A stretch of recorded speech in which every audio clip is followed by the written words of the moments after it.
Norma, as you can see, there's quite the police presence here, and there were some tense moments here tonight.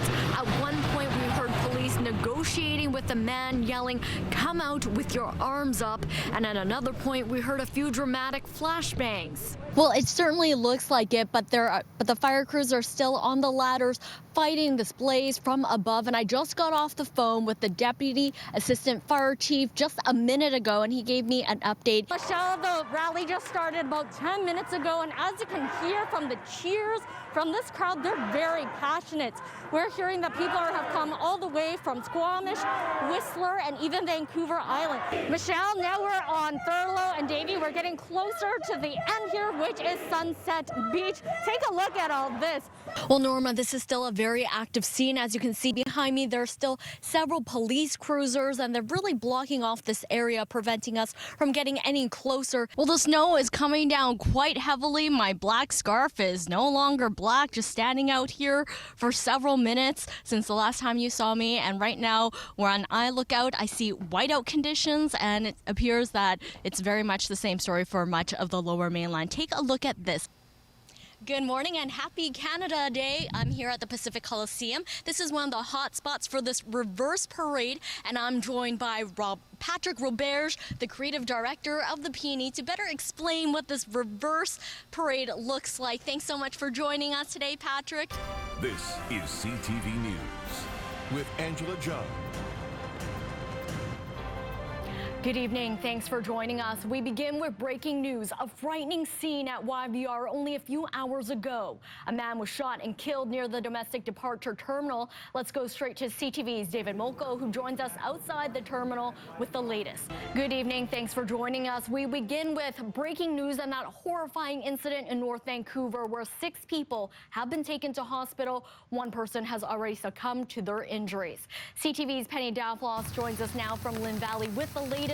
Penny, what do we know so far? There are more worrying trends across the country tonight. Admissions to ICUs are rising, with the average age of patients falling, and cases are climbing in places where they didn't before. CTV's Heather Butts has the latest on Canada's COVID-19 fight. The gates to Cambridge Elementary closed. The Surrey school has had several exposures since mid-October. Now Fraser Health officially declares an outbreak. My reaction was, it's about time.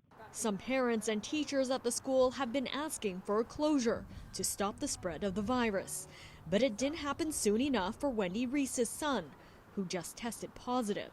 You know, as soon as somebody receives an exposure letter, they should be quarantining. They should be getting tested. I don't think that we should have to have symptoms to get tested. Because her son hasn't had any symptoms.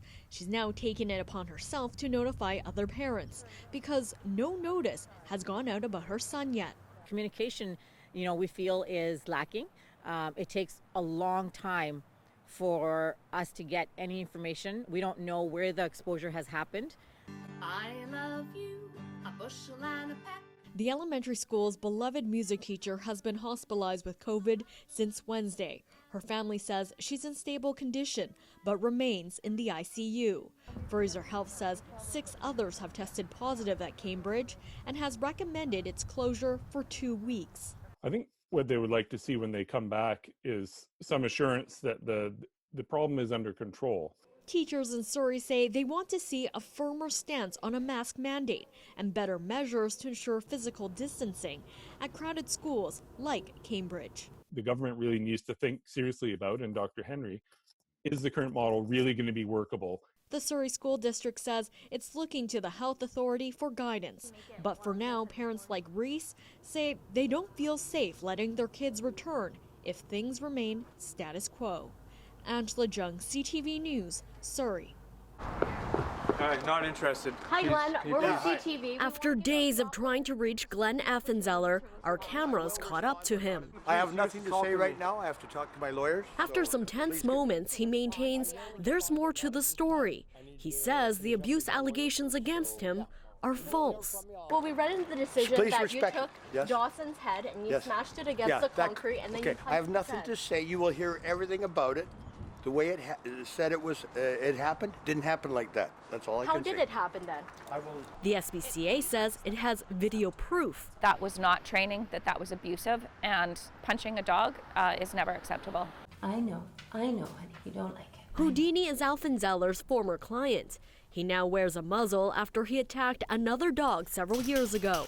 And his owner claims it's related to the time with Affenzeller. I have no doubt that he was traumatized. Glenn would always wear black shorts or black pants. Every time Houdini would come into anywhere where there was a man with black pants or black shorts, he would cry and he would sing and he would bark like he was clearly terrified. Pamela Steen says she's never witnessed the trainer mistreat Houdini, but a neighbor claims she saw some concerning behavior. She saw him be really rough and manhandle him and force him and just not be kind to him. Affenzeller insists he's the victim of this SPCA investigation after his own 4 dogs were seized. The carpet's been pulled out from under me, and my life is upside down right now. The SPCA plans to pursue animal cruelty charges.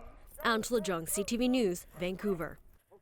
Dining room tables turning into offices, a trend happening across the province. 40% of people surveyed say they've been working from home. So it may not be such a surprise that as people spend more time at home, their habits have changed. More than half of the respondents are sleeping in and starting their day, like making breakfast, later.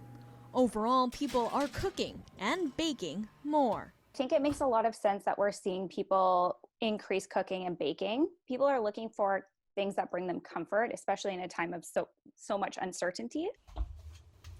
15% of respondents say they've been doing the laundry more. Of those, 75% say they've been doing the laundry during the weekday. Doing more housework, but a quarter of people have been showering less. If you're not out and about and worried about people smelling you or spending time close to you, people are using more dry shampoo and spending less time on personal hygiene if they're not really leaving the house. 60% of people have been spending more time watching TV or streaming shows than they would have pre-pandemic. People are at home more, but their electricity consumption has stayed relatively the same. Heating can account for up to 50% of electricity use in your home. So the fact that we're in the spring and summer months means electricity use has stayed quite low. Also, people are just quite energy efficient, we're finding. Once the pandemic is over, some of these habits may be sticking around. I think we're going to see a big shift in what our normal was. Angela Jung, CTV News, Vancouver.